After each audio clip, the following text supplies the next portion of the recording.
최근 채권 시장에 참여하고 있는 투자자로서 지금 시장의 분위기를 한번 말씀드리도록 하겠습니다. 먼저 10년물 금리가 3.8 부근까지 떨어졌을 때 TMF 모두 정리했죠. 그리고 2월 중순부터 재매입을 시작을 했고요. 지금도 계속 진행 중에 있습니다. 현재는 연초에 반영되었던 시장의 금리 인하 기대감이 어느 정도 쏠림이었다라고 말씀을 드렸고 상당 부분 정상화된 것으로 볼 수가 있습니다. 그도 그럴 것이 최근에 연준 위원들의 인터뷰를 종합을 해보면 대체적으로 연내 금리 인하에 대한 생각은 변함이 없는 것으로 재확인을 할 수가 있고요. 이 부분이 사실 작년과 크게 달라진 변화라고 뽑을 수가 있습니다. 물론 그럼에도 이제 1월 물가가 반등하는 것으로 나왔던 것처럼 이제 곧 발표될 8일 고용 데이터가 시장의 예상만큼 둔화되는 것으로 집계가 되지 않는다면 물론 단기적으로 금리가 상승하는 흐름도 충분히 나타날 수가 있겠죠. 하지만 그 정도가 예전에 비해서는 많이 반감됐다라고 말씀을 드리고 싶습니다. 데이터에 반응하는 시장의 민감도가 지난해에 비해 상당히 떨어진 것 같아요. 채권 투자에 있어서 악재라고 볼 수 있는 경제 지표, 경기가 상당히 견고하거나 물가가 반등하거나 뭐 이런 지표들이 되겠죠. 이렇게 데이터가 집계됐을 때 시장이 반응하는 그 정도가 지난해에 비해서 떨어진 것은 분명해 보입니다. 이 말은 이미 국채 시장의 매수세가 어느 정도 유입이 되고 있다라고 판단이 들고요. 결론적으로 말씀드리면 부정적인 지표가 나오더라도 앞으로 금리 상승 있을 수 있겠죠. 하지만 그 폭이 제한적일 수밖에 없다. 저는 그렇게 보고 있는 겁니다. 크게 오르지 않을 것으로 보는 것이죠. 물론 지금 4.1에서 4.5까지 그 상방을 열어두어야 한다라는 것은 하나마나한 얘기가 되겠죠. 오히려 그거보다는 하방 압력을 더 강하게 받고 있는 상황이다라고 지금 현재 시장을 정리하는 게 정확한 것 같습니다. 따라서 지금 레벨부터는 반등하는 기회가 나올 때마다 매수로 대응하는 게 적절하다. 그렇게 개인적으로 생각을 하고 있고요. 사실 지금의 경기를 보시는 분들 중에는 최근에 증시 레벨을 불편하게 보시는 분들도 많습니다. 조만간 큰 폭의 조정이 있을 수 있을 것 같다. 이렇게 얘기하시는 분들도 더러 계시죠. 그럼에도 사실상 국채 투자에는 주저하시는 분들이 꽤나 많습니다. 그 이유를 하나 꼽자면 단연 부채 문제가 있습니다. 국가부채, 곧 국채 발행량이 많다라는 것이죠. 여기서 걸려서 시장에 대한 뷰를 부정적으로 보시지만 채권 투자보다는 현금 비중만 확보하거나 또는 숏 배팅으로 대응하려는 경향이 있는 분들도 꽤나 보입니다. 저는 개인적으로 숏 배팅에 있어서 그 시기를 맞추려는 노력보다는 오히려 채권 투자로 인해서 수익을 향유할 확률이 더 높다라고 보고 있습니다. 부채 문제 없다고 할 수는 없지만 이 특징은 제가 예전에도 말씀드렸죠. 지구 온난화 문제라든지 인구가 감소하는 문제 이런 류의 성격입니다. 문제가 아닌 게 아니라는 게 아니라 이를 해결할 뾰족한 방법이 없다라는 게 문제고 게다가 당장 어떠한 급격한 변화가 나타나는 특성이 있는 그런 류의 문제가 아니라는 거 이거를 말씀을 드렸죠. 이런 점을 종합적으로 비교해보면은 결국 숏배팅을 하려는 그런 노력과 비교를 해보면 채권 투자로 인해서 일정 부분 수익을 향유할 수 있는 이런 측면에서 확률적 우위가 더 높다 이렇게 말씀을 드리고 싶고요. 예를 들어 지금 인구 감소 문제 또는 온난화 문제 당장 뭘 한다고 변화가 생기지 않잖아요. 하지만 그 문제 자체가 사라진 건 아닙니다. 부채 문제도 이런 식으로 접근을 해야 된다라고 보고 있고 이 이슈를 극단적으로 끌고 가게 되면 결국 코인으로 이렇게 빠지게 되는 거죠.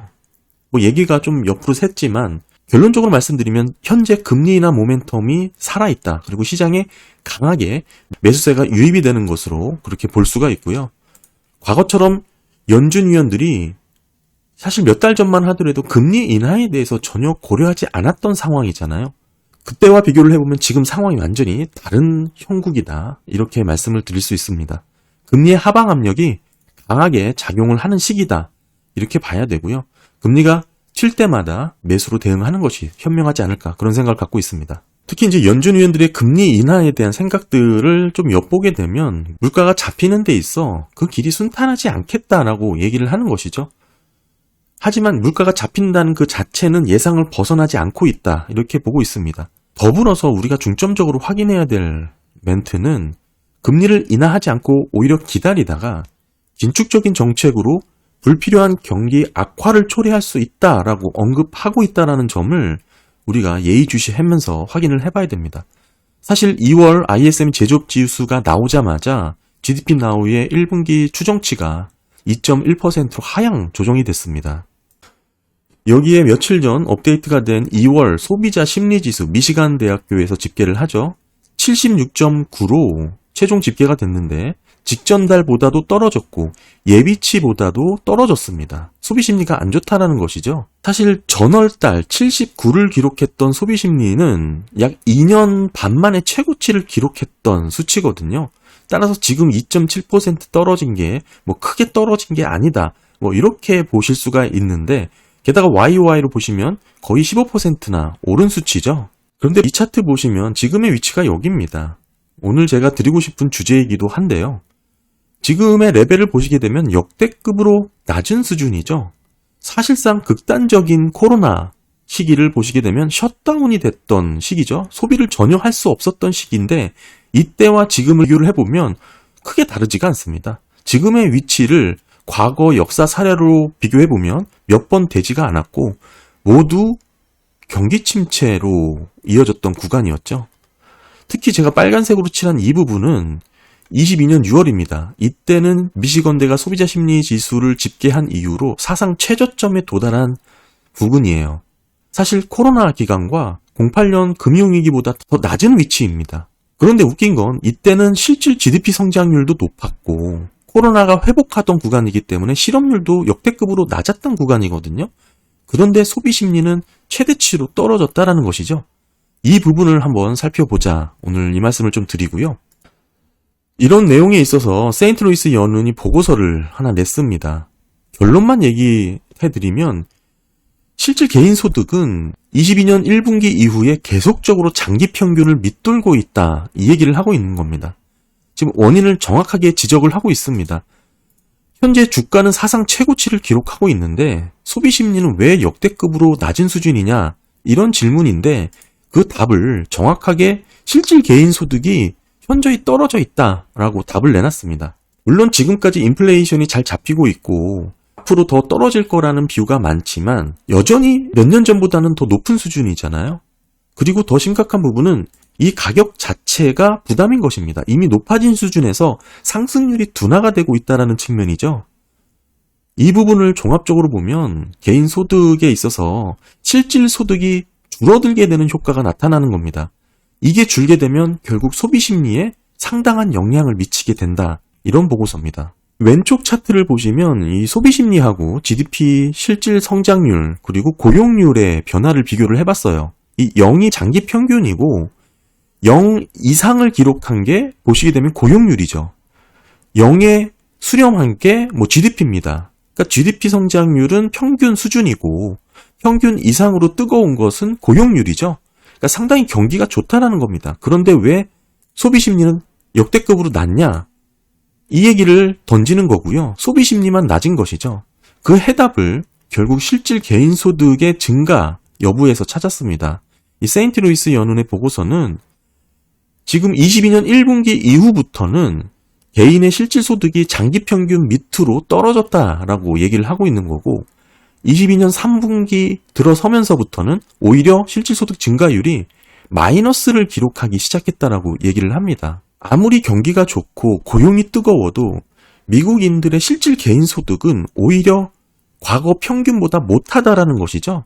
임금이 오르면 뭐합니까? 인플레이션이 더 올랐는데 이런 얘기입니다. 그러다 보니까 소비 심리가 이렇게 역대급으로 낮은 수준을 보여주고 있는 겁니다. 이 부분은 제가 최근에 PCE 지표를 살펴볼 때도 실질 개인 소득이 줄어드는 부분에 대해서도 언급을 드렸잖아요. 이게 추세적으로 재확인이 된 것이고 사실 우리가 소비 심리 지수를 민감하게 보는 이유는 가계 소비는 미국 GDP의 3분의 1을 차지합니다. 근데 소비 심리는 소비의 선행 데이터죠. 이를 심각하게 받아들이지 않으면 우리가 선행해서 경기를 판단하는데 잘못 오인할 수 있다는 뜻입니다. 일반적으로 소비 심리가 이렇게 하락한 뒤에는 대체적으로 경기 침체가 뒤따랐고요. 사실 심리 하락이 결국 경기 침체를 동반한다라고 봐도 무방할 정도입니다. 이후에 심리가 반등을 하면서 경기가 회복되는 모습까지 나왔는데 지금 워낙에 역대급으로 떨어져 있던 소비 심리가 어느 정도 반등했지만 이 위치 자체가 역사적 평균으로 놓고 봤을 때 현저히 낮은 레벨이다. 이 얘기입니다. 예, 다음은 기대 인플레이션 살펴보겠습니다. 물가는 사실 채권 시장 참여자들에 있어서 매우 민감한 이슈죠. 2월달 확정치는 이 예비치에서 크게 벗어나지 않았고요. 1년 기대 인플레이션은 3%, 5년은 2.9%로 집계가 됐습니다. 보시면 인플레이션 발발 이후 레벨 이하로 1년 기대 인플레이션은 떨어졌고 팬데믹 발생 전 평년 수준이죠. 그 범위 내로 좁혀 들어왔습니다. 5년 기대 인플레이션 또한 인플레이션 발발 이후 레벨 소폭 높아진 상태가 유지가 되고 있고요. 지금 현재 기대 인플레이션은 안정적으로 유지가 되고 있다. 이렇게 볼 수가 있습니다. 뉴욕 연은의 기대 인플레이션 또한 1년 3%고요. 3년 2.4 더 낮아졌죠.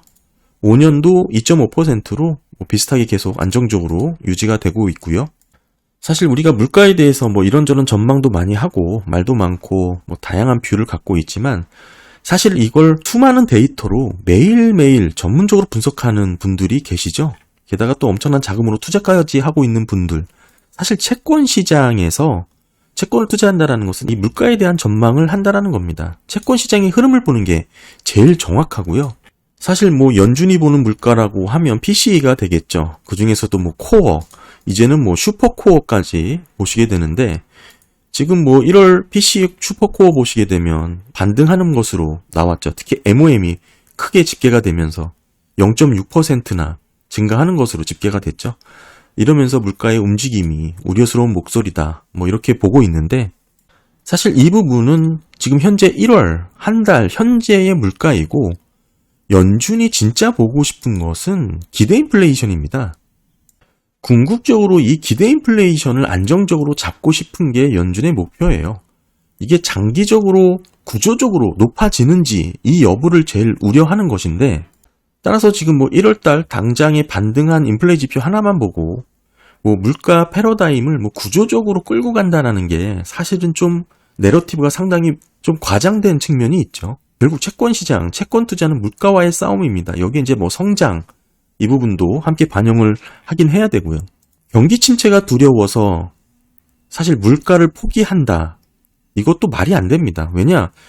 과거 경기 침체는 수차례나 반복이 되어 왔고 특히 증시의 변동성, 이 버블과 폭락에 반복되던 주기는 금융 역사상 매우 자주 반복되던 그런 이벤트였어요. 하지만 이 구조적인 물가의 패러다임 변화는 이례적으로 생기지 않았던 상황이죠. 금리 수준을 한 단계 높여버리나 말 그대로 레벨업하는 차원이 다른 이야기입니다. 이 부분은 앞으로 벌어질 금융시장의 커다란 패러다임 자체가 바뀐다는 얘기예요. 근데 왜 지금 하필 현재 그게 일어나야 되냐? 이거에 대한 답변에 있어서 정확한 대답을 하시는 분들은 딱히 없습니다. 그러니까 모든 문제가 그렇듯 누가 이 문제로 이득을 볼 것인가를 보게 되면 어려웠던 문제도 쉽게 실타래가 풀리는 경우가 많습니다. 현재 경제적 우위에 있는 미국이 과연 금리 레벨이 높아진 이 환경을 좋아할까? 원할까? 이거를 생각을 해보면 근본적인 답변이 될 수 있다고 생각을 하고요. 고작 일시적인 경기 침체를 막고자 물가가 재차 반등하게 되는 그런 패러다임의 전환으로 끌고 간다? 그래서 이거는 저는 납득이 딱히 되지 않는 논리입니다. 워낙에 40년이라는 긴 시간 동안 장기적으로 채권 대호황 시대가 있었잖아요. 이게 지금 하필 지금 끝나고 턴 어라운드 한다. 이런 이야기는 사실 솔깃하긴 하죠. 거대한 사이클의 변화에 턴 어라운드이기 때문에 그렇다고 볼 수가 있는데 이런 거대 담론은 사실 인구 구조의 변화 영향 없이 크게 작용하기가 매우 힘들다. 저는 그렇게 말씀을 꾸준히 드렸었고 더 나아가서 지금 실제 채권 시장에서 기대 인플레를 어느 정도 보고 있냐 이 부분이 매우 중요하다고 말씀드렸잖아요. 지금 명목 국채 수익률에서 팁스 수익률을 빼게 되면 기대 인플레이션이 나옵니다. 2.4% 보고 있어요. 5년이죠. 5년이 2.4면 10년은 더 낮다는 얘기예요. 10년 지금 한 2.2, 2.3 정도 될 겁니다. 어찌됐든 5년 기대 인플레이션을 2.4로 보고 있어요. 뉴욕 연은의 기대 인플레이션도 2.5고요. 미시건대는 뭐 조금 다소 높긴 하지만 2.9입니다. 안정적으로 기대 인플레이션이 잡히고 있다. 이렇게 봐야 되는 거고요. 인플레이션이 오를 것 같다 그러면 팁스 금리가 떨어지겠죠. 그러면 스프레드가 벌어집니다. 이게 높아지면 결국 기대 인플레이션이 높아진다. 이렇게 해석할 수 있기 때문에 그런 거고요. 그리고 이 부분은 실질 금리입니다. 1.92%를 보이죠.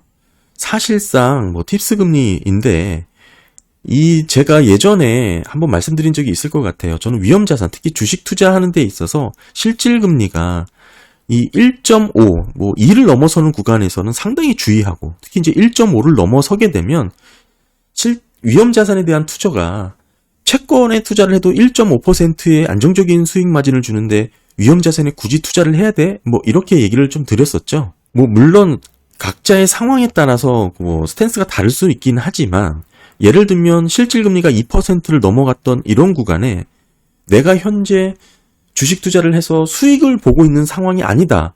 그러면 뭐 당장 뭐 처분할 수 있는 상황도 아니잖아요. 따라서 어느 정도 예의주시하면서 대응을 해야 되는 게 맞고, 예를 들면 2%가 넘어가 있는데 내가 현재 수익이 나온 상태다. 이렇다면 굳이 그 수익분을 현금화해서 향유하는 게 또 옳은 판단이 될 수 있는 겁니다.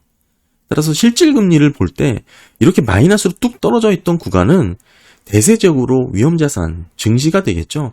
우상향하는 강한 강세장의 흐름이 나타나는 게 이럴 때예요. 적어도 1% 미만, 이때는 안정적으로 초보자들도 주식을 투자하면서 수익을 향유할 수 있는 그런 구간입니다. 그런데 2%를 상회하고 이 부근에서 왔다 갔다 하는 실질금리의 수준에서는 대세 상승장이라고 보기 어렵고, 실질금리가 2% 정도로 받게 되는 이런 상황에서 위험자산을 투자한다? 그리고 자산 가격의 변동, 인플레이션을 반영한 부분까지 감안을 하게 되면 얘기가 달라지게 되는 것이죠. 따라서 지금 실질금리가 2% 수준에서의 위험자산 투자, 저는 이게 원칙적으로 비중을 줄이건지 아니면 리스크 관리를 하던지 그런 상황이다. 이거를 좀 말씀드리고 싶었고요. 네, 오늘은 뭐 미시간대 소비심리지수 한번 살펴봤고요. 특히 세인트 루이스 연은의 보고서를 통해서 실질 개인 소득이 역대급으로 장기 평균 밑으로 오히려 마이너스를 기록하고 있는 상황이기 때문에 소비 심리가 역대급으로 낮은 수준을 유지하고 있습니다. 요 끝부분에서 등락이 조금 있긴 하지만 절대 레벨 자체가 과거 평균 대비 상당히 떨어져 있는 것이죠. 그 이유가 경기가 나빠서도 아니고 고용이 나빠서도 아닙니다. 모두 보면 평년보다 다 높았죠. 유독 소비 심리만 낮았는데 그 원인이 물가가 원인이었습니다. 물가를 반영한 실질 개인 소득은 장기 평균을 밑돌았고, 이 부분이 사실 일반 소비자들의 심리에 부정적인 영향을 준 것입니다. 결국 이게 바이든이 지지율이 안 나오는 이유가 되겠죠. 따라서 제가 드리고 싶었던 것은 실질 개인 소득이 장기 평균을 밑돌고 있는 이런 상황에서 어떻게 구조적인 경기가 성장할 수 있느냐. 지금은 고금리로 인한 실질 금리가 높아져서 부담을 느끼는 상황이지, 이 상황을 빨리 해결하지 못하면 경기 침체가 필연 찾아올 수밖에 없다는 것을 개인적인 의견으로 강조를 드리는 거고, 뭐 이런 부분이 최근 소비 심리가 하락하는 부분과 같은 맥락을 이어가는 부분이고, ISM 제조업도 상당히 저조하게 나왔죠. 내구재 구매를 포함한 뭐 소배 판매 저조하게 나왔죠. 유독 좋은 건 서비스 소비만 유지가 되고 있는데 언제든 반대 방향으로 경기 변동이 증폭될 가능성이 크다. 개인적인 생각을 담아서 말씀을 드려봤습니다. 더불어서 최근 채권 시장의 흐름은 여전히 하방 압력을 강하게 받고 있는 매수세가 유입이 되고 있는 상황으로 보고 있기 때문에 반등이 있을 때마다 뭐 담아가는 것도 나쁘지 않다. 저는 그렇게 보고 있습니다. 네, 감사합니다.